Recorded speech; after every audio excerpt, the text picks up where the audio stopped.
Okay, so the first thing is to what's it called? Say what you need to say. Say what you need to say. Um, say what you need to say. Tell the truth, and honestly, that's for me too. And so, one thing I want to say is, it's not as easy as it looks. It's really hard to know when something is for you versus uh, when it's not, and understanding what's your message and what isn't.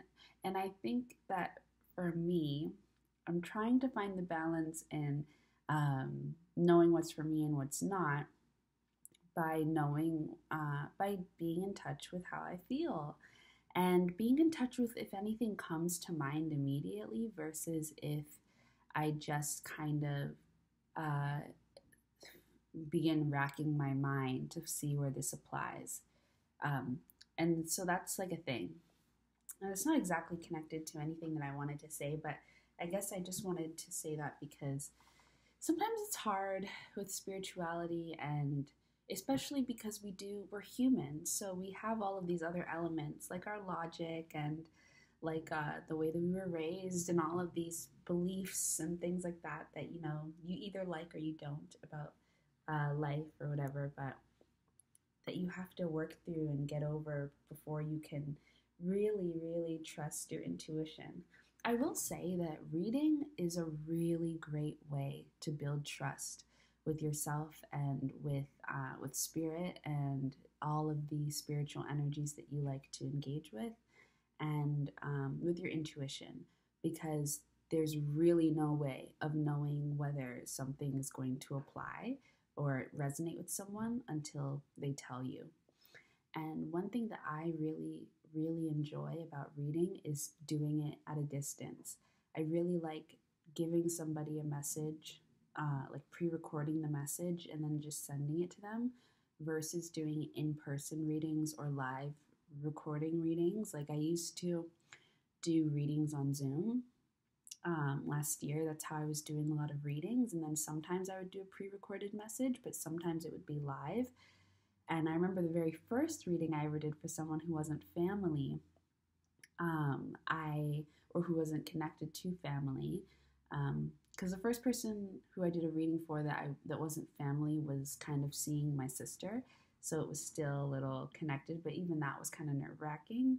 But the first time I ever did a reading for someone who I didn't know at all, didn't know anything about, I did it live and I pulled the cards with them there. And I didn't like that at all. Like it ended up being okay, but it was too much stress and pressure on me because I felt like I was really struggling to get in tune with what I was actually thinking and feeling, because I was also trying to engage with the person in front of me and make sure that they felt seen and connected to. And then, insecurities around how you're presenting yourself and just all these things come up. And I think that when it comes to doing something as vulnerable as a spiritual practice and sharing that space with someone, you should really prioritize, especially as the person who is facilitating, being the channel. You need to prioritize what is most comfortable for you. And so for me, what I really enjoy is doing pre-recorded messages. And just like this, I really like just talking to the camera and then putting it out there for other people to engage with. I'm kind of a bit of a hermit. I'm definitely an introvert. I think I've moved into being an amnivert, but I'm an ENFP, and I used to be an INFP, but it's changed, I guess, because I've changed. I've opened up, um, and expanding my understanding of extrovert and introvert, I can understand why they would label me as an ENFP, an extrovert. But for me, I feel like an introvert. But I think that's maybe because of the definition of introversion that I have. But anyways, yeah, it's important that you take care of yourself and you prioritize what you need, especially when it comes to the healing practices. Do it however you find best works for you, rather than trying to shape yourself to what other people want, because you're providing a gift from spirit, a gift from your own spirit, and that's more than enough. So how it's delivered is how it's delivered, and if people don't want it, they can go somewhere else. I don't know why that just felt the need to come out, but I think, yeah, I think maybe because there's so many rules right now, or maybe I feel like there's a lot of rules that I've, probably just put on myself, and I'm now just getting to the state where I don't care anymore. Let me tell you something.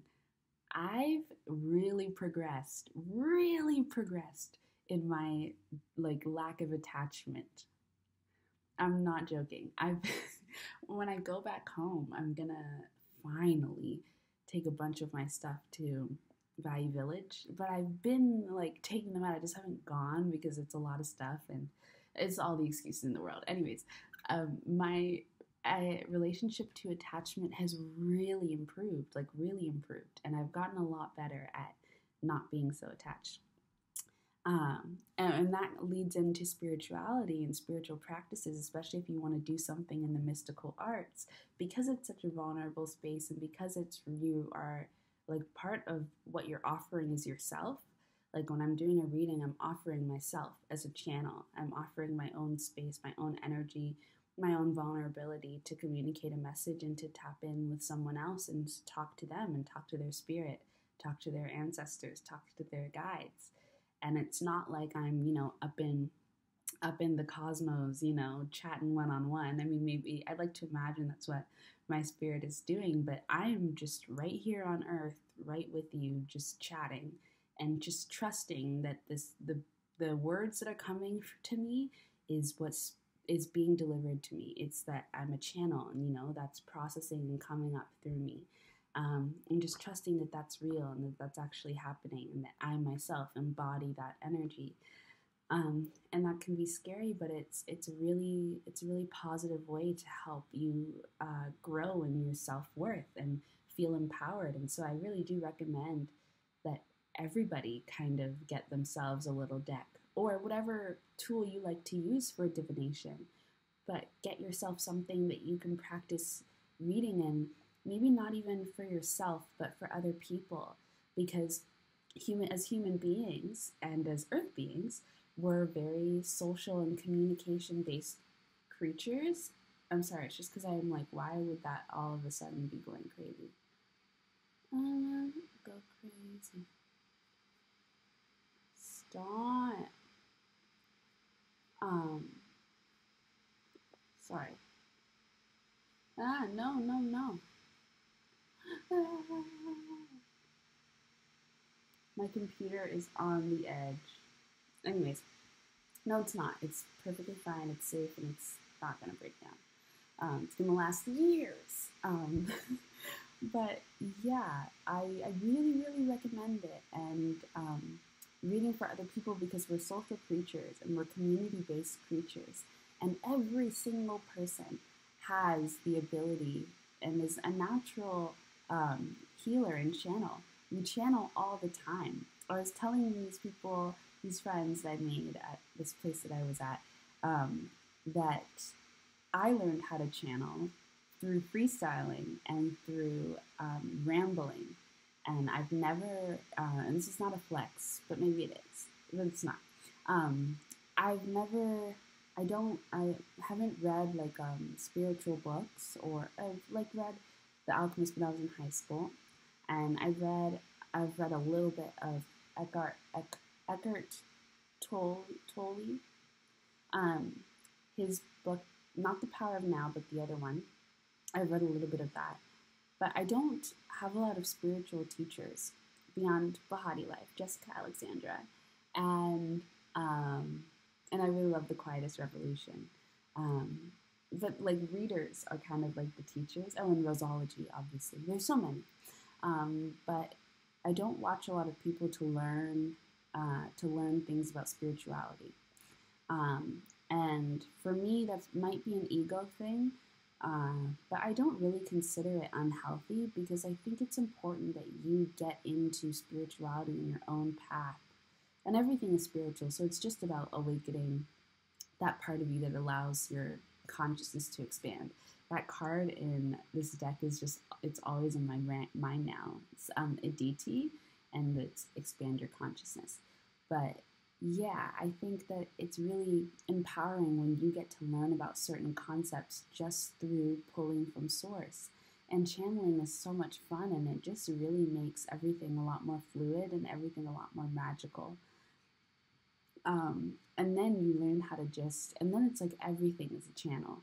And it's like, always, whenever you're talking to yourself, it's like you're talking to yourself, but you're talking to the many expressions of yourself, which are spirit, which are your ancestors, which are your spirit guides, and understanding that yourself is you, but it's also something a lot more, something very pure and connected to an essence that is incredible and magical and magnetic and magenta.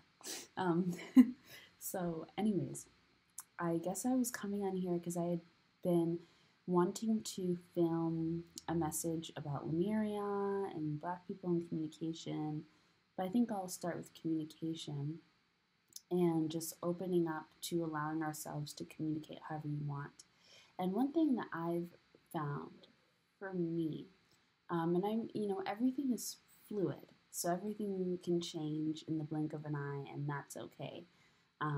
But one thing that I've found for me is that I feel really comfortable with my communications being expressed through feeling and not and feeling like intuitively, and just kind of living in the constant truths that I know to be real for myself. So especially when it comes to things like gratitude, because I have, so now I'm just really living in this truth, but I have ADHD. I'm positive. And at least the way they define it here on Earth, I think I have that. But like I've said many times before, I don't consider it like an illness. It's just really a part of my personality. But because I have that, I'm realizing now how the many ways that I've shamed myself about things that I kind of struggle with when it comes to spiritual practices is really like a bit of like ableism. Um, because it's just my brain just doesn't work the same ways. And so sometimes I struggle with things. So, like with gratitude, I really can struggle sometimes to constantly remember to be grateful. And by constantly remembering to be grateful, I mean like always saying that out loud or always like thinking it, and like making gratitude lists in the morning and things like that. Like, I've never been great at, or I don't really enjoy keeping a journal consistently. I don't really enjoy recording my feelings all the time.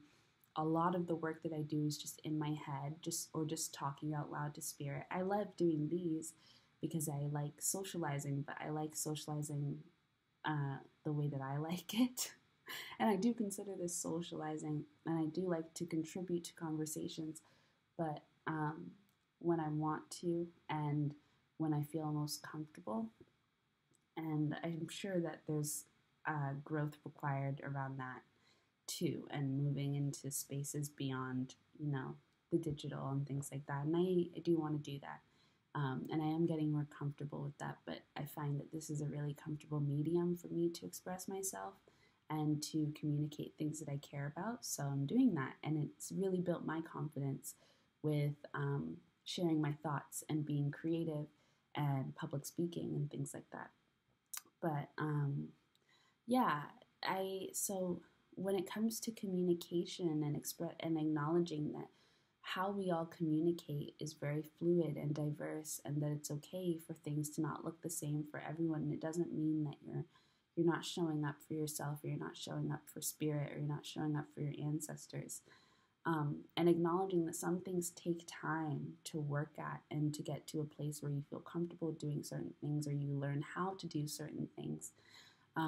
Like, it took me a really long time to learn how I could make an altar, because I had this limited perspective of what an altar was and how it could exist in an open space, because I live with family, and family who's not super comfortable with the form of spiritualities, like the practices of spirituality that are really important to me.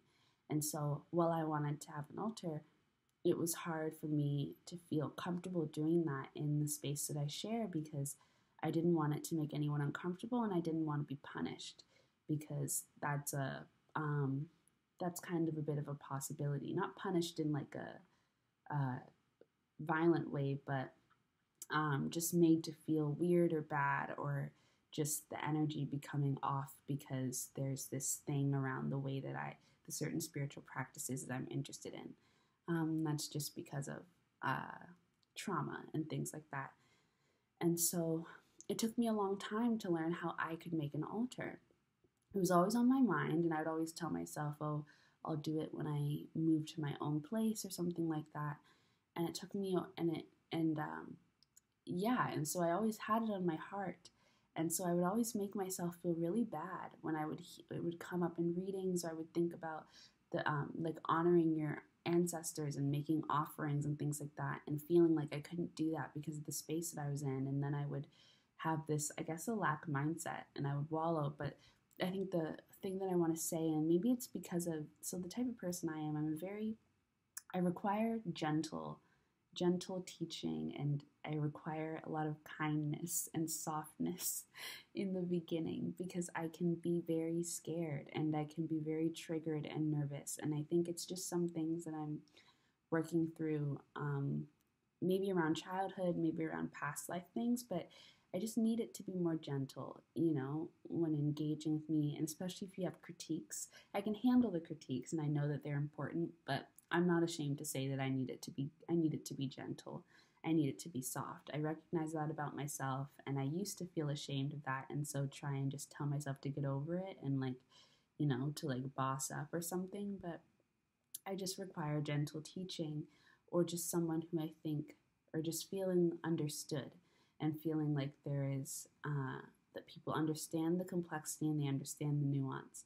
So I'm not really great with blunt communication, and very communication that seems not super compassionate or not super understanding. Maybe it's my Cancerian nature, but I need it to be very understanding. And I need to know that somebody sees me and sees my heart, when they're also offering critique or suggestion. And maybe it's a bit of caretaking.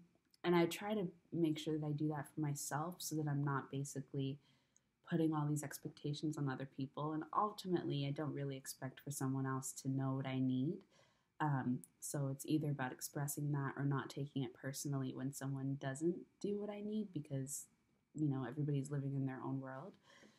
But it is important to know what you need and not judge yourself for what you need. Right now, with the place that I'm at, I need gentle teaching. If I'm going to be taught, I need it to be kind. Kind for me, kind for my heart, and soft. And I can handle the harder lessons, or the harder form of communication, but it doesn't really, it feels nicer when it's softer. Like some people prefer it to be blunt and straight up. I would like it to be straight up, but I don't know if I want it to be blunt, I don't mind a little bit of fluff, but not fluff in a way where they're like topping up your ego. It's just like putting a blanket around you, and like holding you. Like, that's what I like. I like to feel cozy and cuddled and nurtured. That's the type of feeling that I really enjoy. And I think I also probably look for that in like a partner, and in friendships and things like that. Like that softness, and just being able to just, snuggle up and then learn and teach and, grow and be critiqued, all those things. It's totally fine. How did we get here? I was talking about different communication patterns.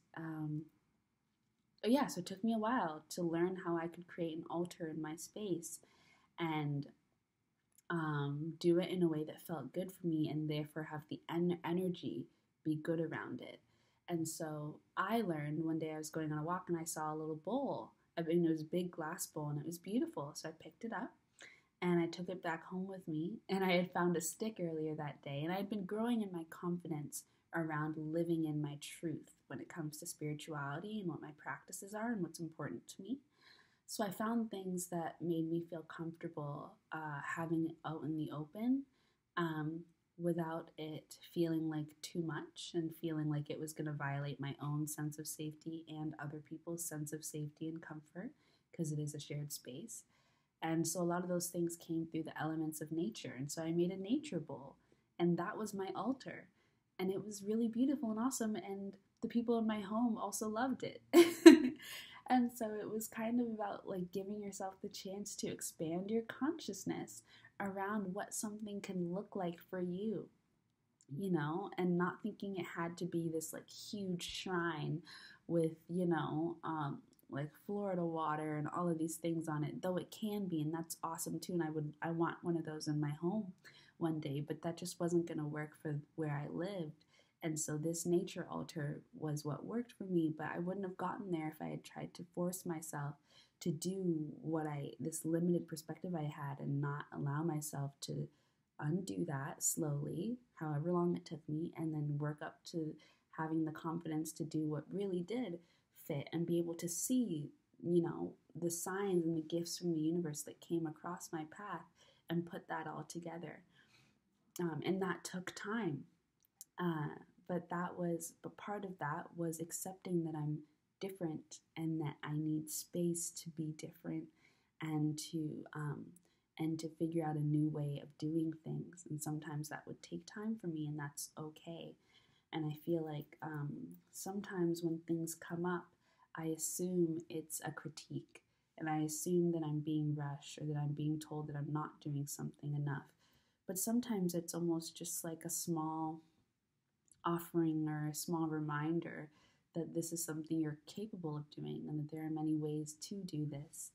And I had that come up with gratitude too. I mean, the altar was the first version, and then I ended up creating an altar at the place that I was at too, and it was a different looking one, but it was the same, and it was beautiful, and I loved it. And now I have ways to create an altar. But anyways, I had the same thing with gratitude, where I felt really ashamed and insecure about the fact that I didn't really express gratitude in a way that I thought was enough, was sufficient, and I felt like I was a bad descendant to my ancestors, and like I didn't cherish them enough because I wasn't acknowledging it all the time. And like I don't pray before I eat very often, and like there's just certain things that I just don't do. And when it does come to my mind, I do it, but I don't say things very often. And I would always try and so whenever I would start to feel guilty about that, I would, say to my ancestors and say to spirit and my spirit guides, like, is there a way for my form of gratitude to exist in this way where it's just inherent, and like you understand that everything I do is an offering to you, and everything I have is yours, and whenever I'm feeling anything, I'm feeling grateful, because that's the truth. Everything I have is for my ancestors. There's nothing that I couldn't even imagine having something and and being like, oh, this is just for me. Like, why? That doesn't make sense to me. Everything here is for them. Everything good here is for them. Everything that I have is theirs. It's like we are one. And so it's like whenever I'm eating, you're eating.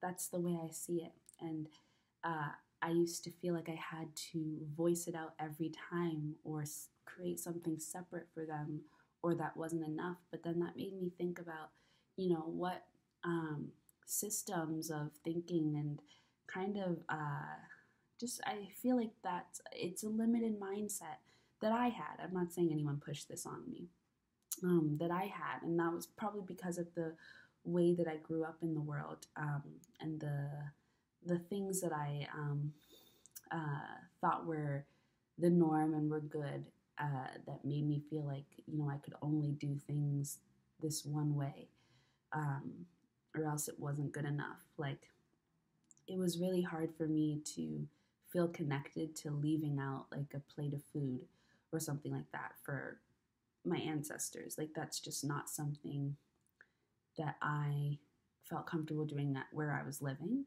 because again, there's some fears around certain spiritual practices, and I also it was like hard for me to know what to do. It caused me too much anxiety, because then I was like, so when can I throw the food out, or like, can I eat the food after? Or it was just like a lot of, and it's not supposed to be that complicated. And you're supposed to be able to create your own spiritual practice, and it's whatever feels good to you. So for me, it's like if I'm having a cup of tea, this cup of tea is also my ancestors. And because I like to see things as like, I feel like in the spiritual realm, there's a lot more openness and fluidity than it's like this cup is full for them, for however much that they want, and it's overflowing. And if I set that intention, then it's true. And I also like to trust that my intentions are long lasting. Um, and I guess I have to make sure that that intention is set in the beginning, but once it's set, as long as I trust it, then it'll always be there. Um, and so that's kind of what I was saying when I was asking my ancestors and letting them know, and my spirit guides and my family, that, everything I do is for you always. If I'm not saying it, it doesn't mean that I don't feel it. I always feel it. Everything is always felt. And the best way to know for me to communicate is through my feelings. But for me, it's like feelings are communicated by being felt. It's not that they always have to be shared. I think, and so that's why I was wanting to talk about Lemuria, because I really connect to like that telepathic communication where things don't have to be spoken out. It's like you feel something and that's shared. And if you feel something for someone else, that's shared, and that's a form of communication. I really love that. And I was connecting that to Black people because I was thinking about Takeoff. I had gotten that message around Black people and Lemuria and Lyra because of Takeoff, because he was shot and killed in early November. And I read this article that was talking about Black people needing the space for bereavement and grief, and how it's explored differently for Black people. It doesn't exist in the same way as other people because of our unique history with collective feelings around depression and things like that, and how grief is not always super personal. Sometimes it's collective for us. And I think that through COVID, actually, and all big global atrocities, more people are being able to understand that more deeply. The experience of collective or shared grief. But for Black people, it kind of happens quite often, especially in the States. And I was in the States for most of my childhood and my youth, for all of my teens and most of my childhood. I was in the States. So that's an experience that I really resonate with. And I really like that because it's an unspoken feeling that you just feel, and you know it's true, and you know it's valid, and you don't have to voice it in order for it to be true. And I remember we went through this era on Twitter where it was like you felt like, or I felt like I had to say something in order for people to know that I cared about certain issues.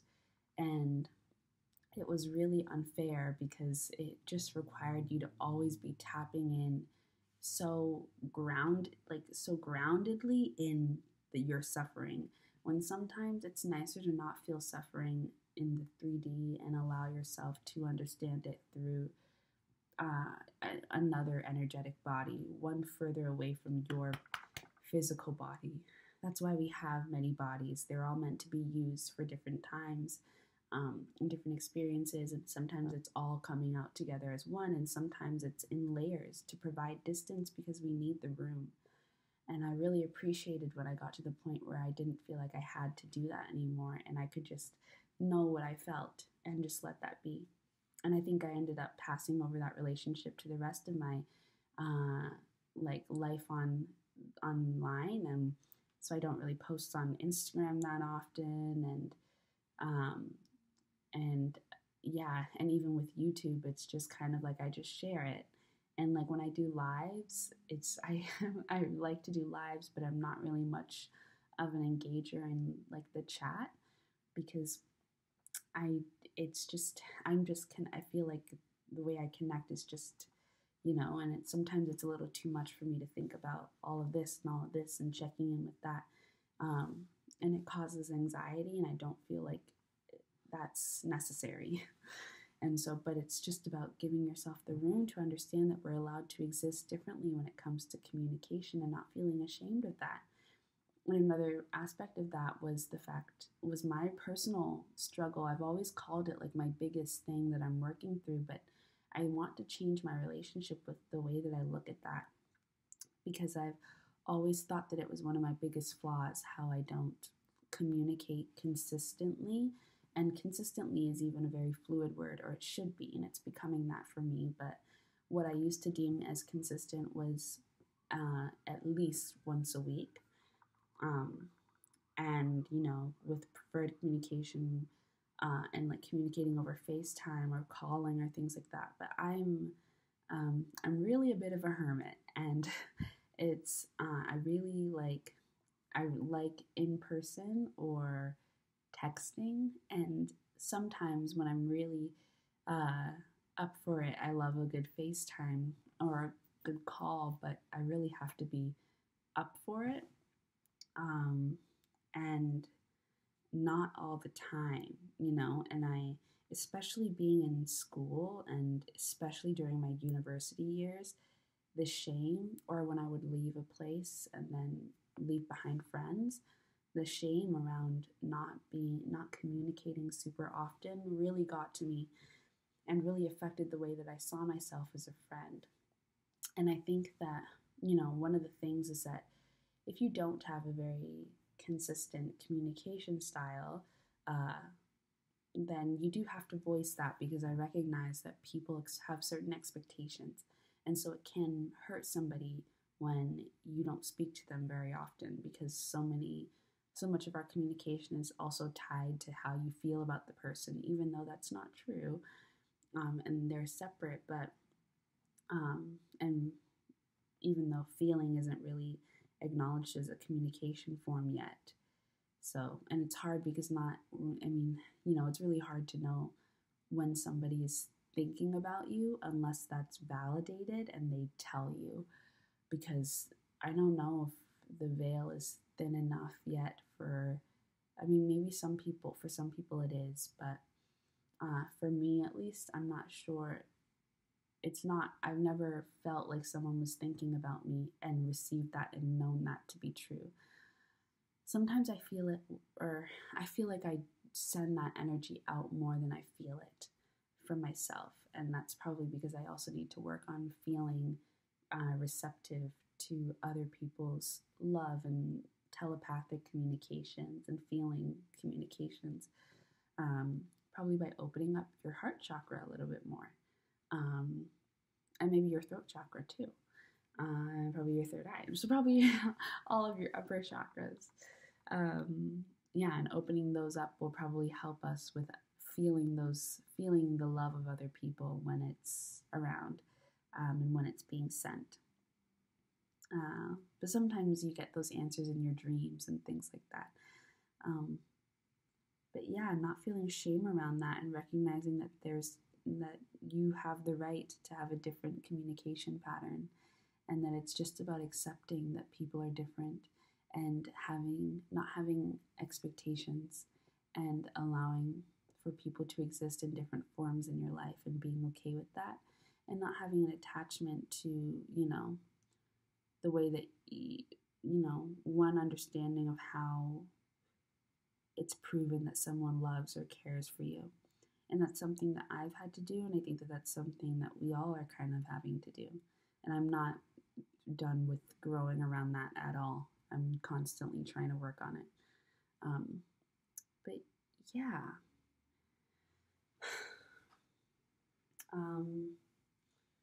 But Lemuria continues to grow closer and closer to home.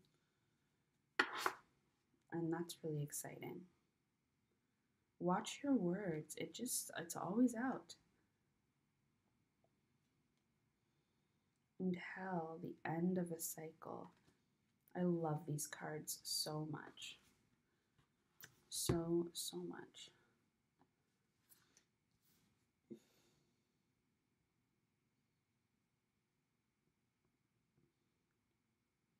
Alrighty. Well, anyways, I didn't, you know what I've also noticed? It's important to celebrate your strengths. I've gotten really, I've really grown in my ability to speak without having to pull anything. And I've been growing in being receptive to teachings from others because I often get inspired while listening to other people. And then that starts a whole thing in my mind. And so it's not just me referencing my own energies or my spirit guides' energies, but maybe, my spirit guides are sending me things through the digital portal. But I often these days get messages just through watching other people's things.